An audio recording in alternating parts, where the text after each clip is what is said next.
Hello everyone, welcome to my channel. So today we'll be talking about D block elements and most important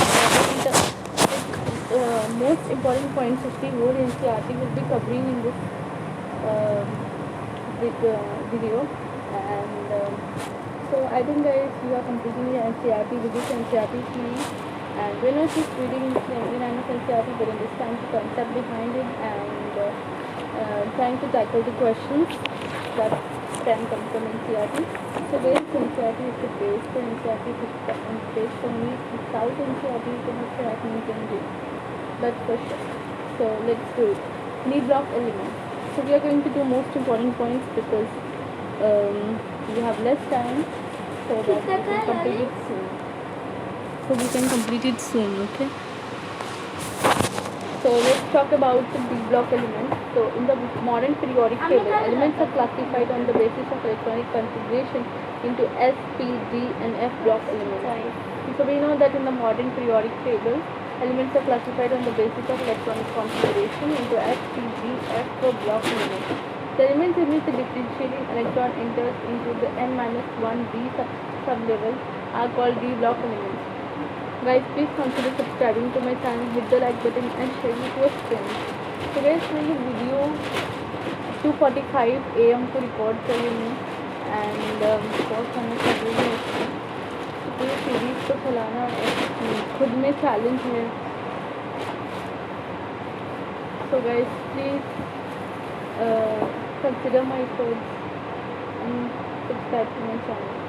In the modern periodic table, elements are classified on the basis of the electronic configuration into S, P, D, F block elements. The elements in which the differentiating electron enters into the n-1 D sublevel are called D block elements. So D block elements किसको बोलते हैं? जिसमें differentiating electron enters into the n-1 D sublevel are called D block elements. The elements in which the differentiating electron enters into the n-1 D sublevel are called D block elements.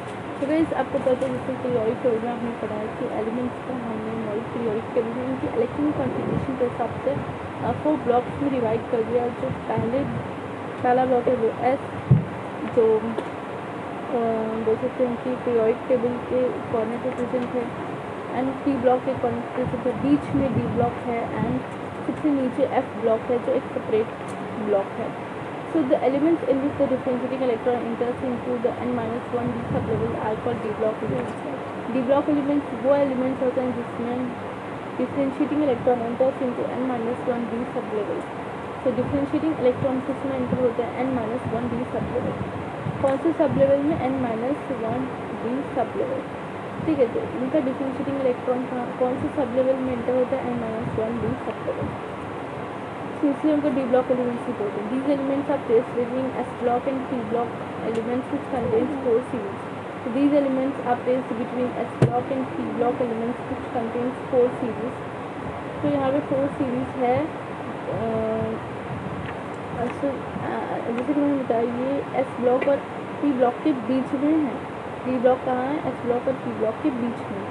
सो यहाँ पे 4 series में हमने divide किया है, 3D, 4D, 5D, 6D series. Okay, जो 3D, 4D, 5D series हैं contain 10 elements, 60 में incomplete series है। अब वो बढ़ चुकी है, लेकिन फिर भी अगर देखा जाए तो हम उसको हम अभी भी उसको ऐसे ही कंसिडर करते हैं कि डिस्कवर नहीं हुआ है अकॉर्डिंग टू एनसीईआरटी, लेकिन डिस्कवर हो गए हैं। फिर भी 60 इनकम्प्लीट सीरीज है। 3D, 4D, 5D सीरीज में 10 एलिमेंट्स हैं, राइट? 10 एलिमेंट्स हैं ईच सीरीज में। 6D में भी है, लेकिन हम उसको मानते हैं कि वो इनकम्प्लीट सीरीज है। 3D सीरीज में जो फर्स्ट एलिमेंट है, स्टार्टिंग एलिमेंट, वो स्कैंडियम है, जिसका एटॉमिक नंबर 21 है। तो जिंक, उसका एटॉमिक नंबर 30 है। तो 3D सीरीज में जो स्कैंडियम है उसका एटॉमिक नंबर 21 है, और जो जिंक है उसका एटॉमिक नंबर 30 है। 4D सीरीज अगर देखें तो यूट्रियम का एटॉमिक नंबर 39, कैडमियम का 48। 5D सीरीज देखें तो लैंथरियम का 57, hafnium 72 and mercury 80। 6D series का एक्टिनियम 89, डिसोटोरियम 104 इनकम्प्लीट सीरीज है। सो जो 3D सीरीज़ है उसका स्कैंडियम फर्स्ट एलिमेंट है, स्टार्टिंग एलिमेंट, जिसका एटॉमिक नंबर 21 है और जिंक का 30 है। तो गाइस अगर आपको फर्स्ट एलिमेंट्स के एटॉमिक नंबर याद है तो आप सब्सिक्वेंट एलिमेंट्स के एटॉमिक नंबर लिख सकते हो।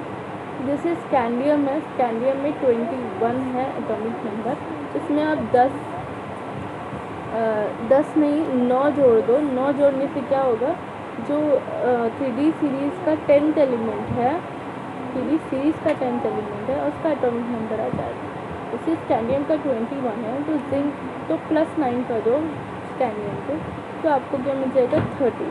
21 + 9 कितना होता है 30, तो 30 मिल जाएगा। ऐसे ही 4D सीरीज़ का यूट्रियम जो है उसका एटॉमिक नंबर 39 है, तो कैडमियम का कितना हो गया +9, तो हो गया 48। तो कैडमियम का 48, यूट्रियम का 39। तो स्कैंडियम 21 + 18 करना है आपको। 21 जो है स्कैंडियम का एटॉमिक नंबर है।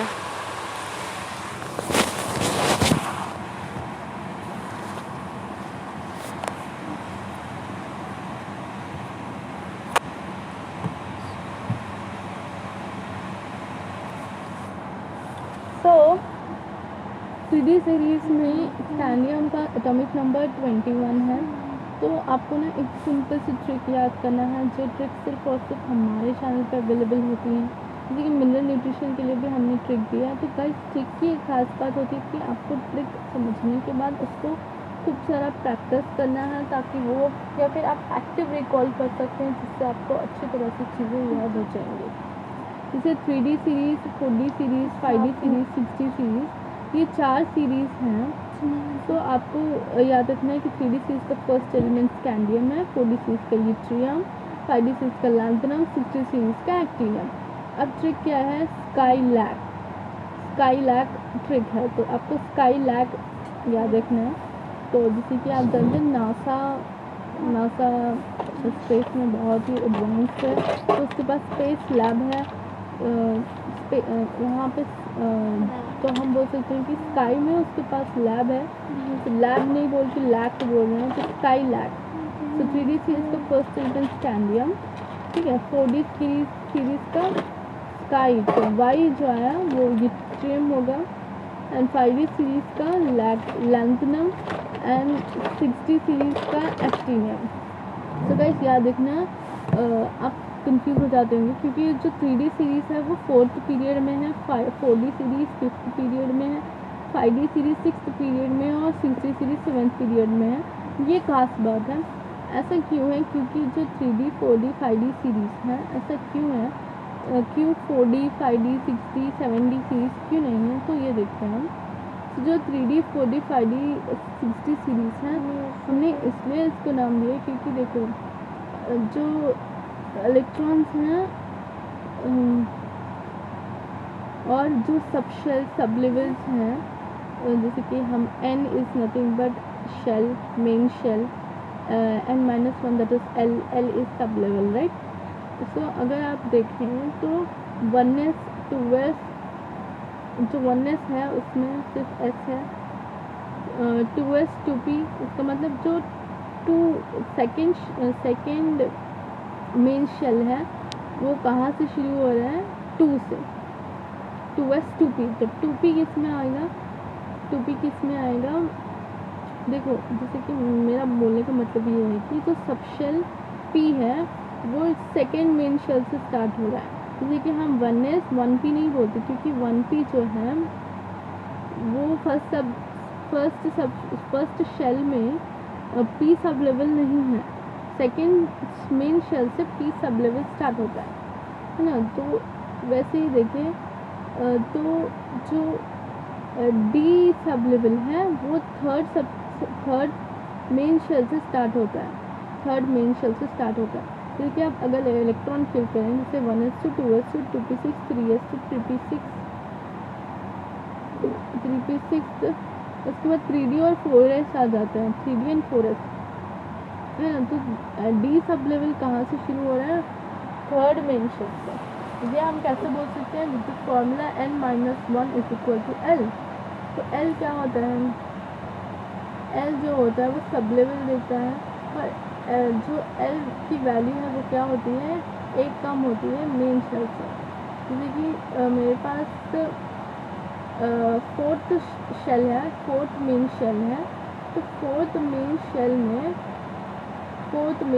मेरे पास, तो एल की वैल्यू क्या होगी फोर्थ मेन शेल की, 4 - 1 दैट इज 3, तो ये हो गया 3D, है ना, 3D। तो मेरा कहने का मतलब है कि n की वैल्यू 3 से कम, 4 से कम नहीं हो सकती, n की वैल्यू 4 से कम नहीं हो सकती। अगर n की वैल्यू 4 से कम हो गई, इसका मतलब वो D ब्लॉक को बिलोंग नहीं करता।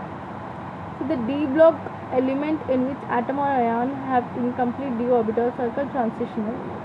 Transition elements क्या होते हैं, अगर मैं स्टैटिक के साथ देखिए तो बहुत कॉम्प्लिकेटेड करके देखे हैं, लेकिन सिंपली अगर बोलूँ तो D block elements वो एटम और आयन्स हैं जिसमें इनकम्प्लीट d ऑर्बिटल्स हैं। क्या है, इनकम्प्लीट d ऑर्बिटल्स, चाहे वो एटम के स्टेट में हो या आयन के स्टेट में हो, जो भी चलेगा, दोनों में से एक चलेगा।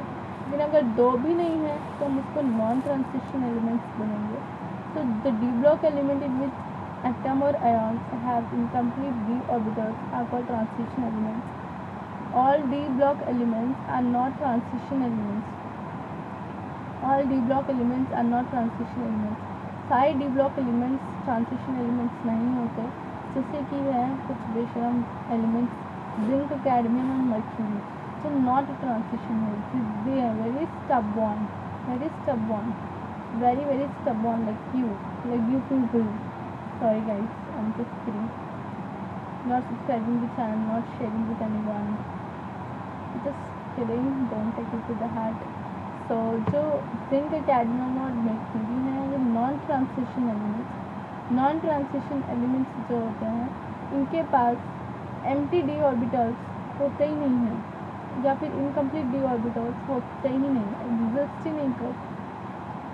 ये एम्प्टी d ऑर्बिटल्स या इनकम्प्लीट d ऑर्बिटल्स रहते ही नहीं, चाहे एटम के फॉर्म में हो, आयन के फॉर्म में या किसके भी फॉर्म में ले लो। ये जो तीन एलिमेंट्स है बहुत स्टबॉर्न है, बहुत ही स्टबॉर्न है। ये नॉन ट्रांजिशन एलिमेंट्स हैं, ये तीन डी ब्लॉक सीरीज के नॉन ट्रांजिशन एलिमेंट्स हैं, जिंक, कैडमियम और मर्क्यूरी। तो इनके पास इनकम्प्लीट d ऑर्बिटल्स नहीं होते हैं, zinc, cadmium and mercury. The general electronic configuration of d block elements is, तो ये बहुत इंपॉर्टेंट क्वेश्चन है। तो अब तक जो भी आपने पढ़ा है उसमें सभी बेसिक लेवल था, लेकिन जो जैसे क्वेश्चन बनने की मैक्सिमम पॉसिबिलिटी है वो है general electronic configuration. Direct question आता है कि general electronic configuration D block elements का क्या है, तो आपको बताना है n-1 d 1 to 10 ns 1 to 2। तो ये जनरल इलेक्ट्रॉनिक कॉन्फ़िगरेशन है। देखिए जो n की वैल्यू है 4 से तो ज़्यादा हो सकती है, 4 भी हो सकती है, लेकिन 4 से कम नहीं हो सकती। क्यों 4 से कम नहीं हो सकती, क्योंकि अगर हमने सपोज n की वैल्यू 3 ले ली, ठीक है, तो 3 - 1 कितना होगा, l की वैल्यू 2 हो जाएगा। 3 - 1 2, क्या 2D सब लेवल होता है, 2D सब लेवल एग्जिस्ट ही नहीं करता। इसका मतलब कि आपका फॉर्मूला गलत होगा। तो n-1 d 1 to 10 ns 1 to 2 होना चाहिए। यहाँ पे n की वैल्यू 4 से बड़ी होना चाहिए, 4 से कम नहीं होना चाहिए। General configuration of d block elements is n-1 d 1 to 10 ns 1 to 2 n is greater than or equal to 4. d block elements are placed in groups 3 to 12 in long form of periodic table, that is 3b to 8b 1b 2b। तो जो d block elements हैं जब placed in 3 to 12 groups, मैं groups बोल रही हूँ। तो जैसे कि फर्स्ट ग्रुप आपका जो है, फर्स्ट ग्रुप वो क्या है, जो आपका फर्स्ट ग्रुप है, पहला ग्रुप जो है वो एल्कली मेटल्स को बिलोंग करता है। दूसरा है alkaline earth metals, earth metals. तीसरा, तीसरे से थर्ड से 12th ग्रुप जो है long form of periodic table में, वो क्या है, वो डी ब्लॉक एलिमेंट्स है, डी ब्लॉक एलिमेंट्स है। हाँ, सो वो उसको क्या बोलते हैं, 3 to 12 ग्रुप्स में जितने भी एलिमेंट्स हैं वो डी ब्लॉक एलिमेंट्स हैं। दैट इज़ अगर रोमन नंबर में बोलूँ तो 3b to 8b, 3b to 8b, या और 3 to 8b कितना हुआ, 3 4 5 6 7 8, कितने ग्रुप हो गए, 8 ग्रुप हो गए। लेकिन जो डी ब्लॉक है उसमें 4 पीरियड्स होते हैं, 4 पीरियड्स होते हैं। पीरियड्स मतलब जो हॉरिजॉन्टल कॉलम्स हैं वो, हॉरिजॉन्टल रोज जो हैं वो। एंड ग्रुप्स कितने हैं, ग्रुप्स 10 हैं, ग्रुप्स कितने हैं, 10 हैं। Long form of periodic table में 4 पीरियड्स हैं एंड 10 ग्रुप्स हैं। 10 ग्रुप्स कहाँ से कहाँ तक, 3b to 8b, जहाँ पे 1b 2b भी इन्वॉल्व है। So D block elements are placed in groups 3 to 12 in long form of periodic table. The elements of 1B group, copper, silver, gold, are called coinage elements. Coinage elements क्या होते हैं? So copper, silver and gold. ये D block में कहाँ स्थित है, कहाँ पर रहते हैं D block में? तो D block में जो 1B वाला ग्रुप है, 1B वाला ग्रुप, उसमें से 3 elements copper, silver and gold coinage elements कहलाते हैं, क्योंकि ये इनको हम कॉइन बना सकते हैं, इनका हम कॉइन बना सकते हैं। आपको पता होगा आई थिंक, जो कॉपर है पुराने ज़माने में जो किंग्स हुआ करते थे, तो जो आपके कॉइन्स होते थे वो किसके होते थे, कौन से मेटल के होते थे, कॉपर मेटल के होते थे। बहुत पुराने ज़माने में, बहुत पुराने ज़माने में कॉपर जो होते थे, कॉपर वो कॉइन्स बनाने में काम आते थे। ऐसे ही हम सिल्वर से कॉइनेज मतलब जिसका हम कॉइन बना सकते हैं। सिल्वर कॉइन मतलब चांदी के सिक्के, सुना होगा, और सोने के सिक्के। अकबर के ज़माने में अगर आप जानते हैं तो अकबर के ज़माने में किसी को भी अवार्ड देना है, बहुत बड़ा अवार्ड, तो सोने के सिक्के दिए जाते थे, चांदी के सिक्के, कॉपर के सिक्के। तो ये पहले सिक्के इनके बनते थे, तो इसलिए इनको क्या बोलते हैं, कॉइनेज एलिमेंट। सिक्का मतलब कॉइन्स, कॉइन्स है ना, कॉइन्स। इंडियन करेंसी में कॉइन्स भी आते हैं, राइट। सो जो टेक्नीशियम है TC, उसका एटॉमिक नंबर 43 है, 43। इसका मतलब ये 4D सीरीज को बिलोंग करता है। The first man made element, पहली बार इंसानों ने एक एलिमेंट बनाया और उसको TC दे दिया। TC मतलब उसका नाम है टेक्नीशियम, पहली बार बनाया उसको TC दे दिया। इसका क्या है, एटॉमिक नंबर 43। अब 8B ग्रुप एलिमेंट्स क्या होंगे, तो 8 ग्रुप एलिमेंट्स क्या होते हैं, 8 ग्रुप एलिमेंट्स को हमने 3 सब ग्रुप्स में डिवाइड कर दिया है, जैसे फैक्टोनी, तो ये मैंने लिखा है iron, cobalt, nickel, rutherfordium, rhodium, palladium, copper, iridium, platinum, hassium, anti and darmstadtium. Anti का मतलब है मेटनीरियम। सो जो 8B ग्रुप एलिमेंट्स हैं वो क्या है, आयरन, कोबाल्ट एंड निकल। तो आयरन, कोबाल्ट एंड निकल, ये 3 एलिमेंट्स और उनके नीचे वाले elements rutherfordium, osmium, hassium, cobalt, rhodium, iridium, meitnerium, nickel, palladium, platinum, डांस्टेरियम। सो ये जो है ये 8B ग्रुप एलिमेंट्स हैं। सो आपको याद रखना है आयरन, कोबाल्ट, निकल,